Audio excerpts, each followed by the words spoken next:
There's a ton of questions lately about recovery runs and easy days, and honestly, most of us are probably doing them wrong. I know, that sounds harsh, but stick with me here because this might be the game changer your training needs. Here's the thing. We've all been there.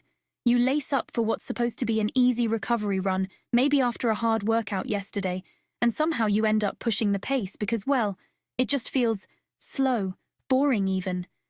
But here's what's wild. This is literally sabotaging your training, and I'm going to show you exactly why. So let's talk about what's actually happening when you run too hard on your easy days. Your body needs time to adapt to the stress you put on it during those hard sessions, the intervals, the tempo runs, the long runs. When you don't give it that recovery time, you're basically interrupting the process. Think of it like this. Imagine you're trying to have a conversation with someone, but every few seconds someone else butts in. You can't really get your point across, right? That's what happens to your body when you don't truly recover. And I get it. Running slow feels weird at first. You might think, am I even getting a workout? But here's the kicker. Those easy miles are doing more for your aerobic base than you realize. They're building capillaries, improving your heart's efficiency, teaching your body to burn fat as fuel.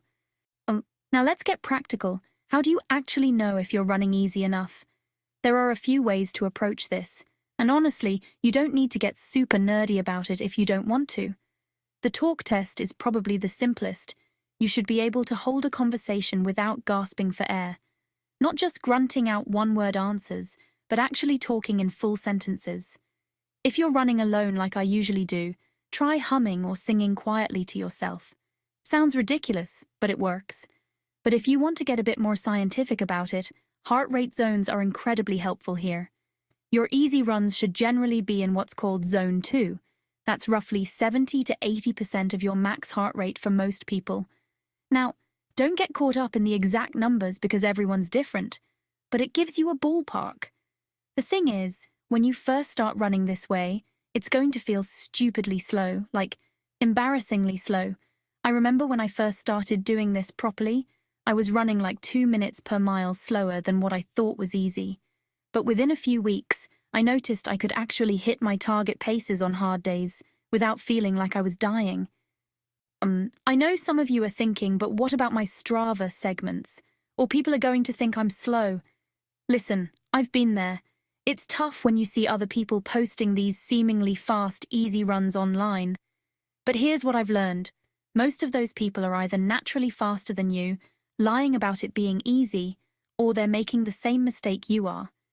If you feel you are getting some value from this, please subscribe and hit that like button and bell so you get more of this info. The runners who are actually improving long term, they're the ones running truly easy on their easy days. And guess what? They're usually crushing their race times because of it. Plus, and this is important, running too hard all the time is a fast track to burnout and injury. I learned this the hard way a few years back when I was basically doing tempo pace on every single run. Ended up with a stress fracture that sidelined me for 2 months. So here are some actual things you can do starting today. First, if you have a heart rate monitor, use it for a few weeks to really understand what easy feels like. Set an alert that goes off if you go too high. If you don't have one, that's totally fine. Focus on effort level.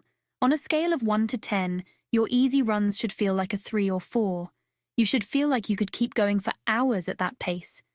Another trick I use, run with someone who's naturally a bit slower than you, or find a running group that does recovery runs together.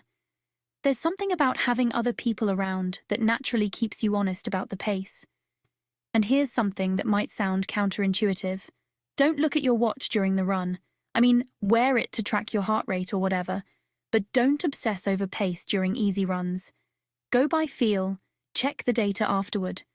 Look, I get that this stuff isn't as sexy as talking about speed workouts or race strategy, but trust me, nailing your easy days is probably the lowest hanging fruit for improving your running. Most people can see improvements in their hard workouts within just a few weeks of doing this right. So here's your homework. For the next 2 weeks, I want you to really focus on running your easy days truly easy. Use whatever method works for you, but be honest about it. Then come back and let me know in the comments how it felt and if you noticed any changes in your other workouts. If this was helpful, definitely hit that like button.